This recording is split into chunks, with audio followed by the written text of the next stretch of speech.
Bună ziua! Dragoș Nicolau este numele meu, reprezint firma Samco Group și astăzi am plăcerea de a vă prezenta Tecărul R36. Tecărul R36 este o sculă specială pentru pozat cabluri UTP.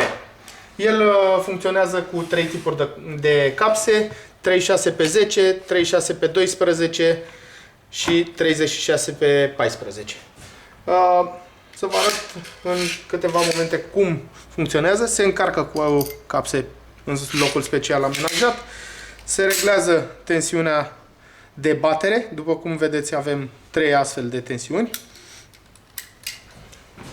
Și poate poza cablurile în diferite tipuri de material. Am să vă demonstrez acum funcționabilitatea lui.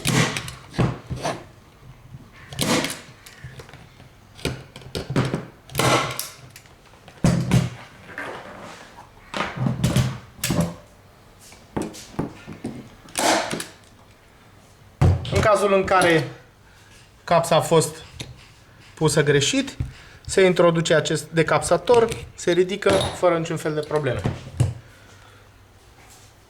După cum v-am spus, este o sculă profesională, adresată profesioniștilor. Dragoș Nicolau este numele meu. Pentru alte informații suplimentare vă aștept pe samcogroup.ro.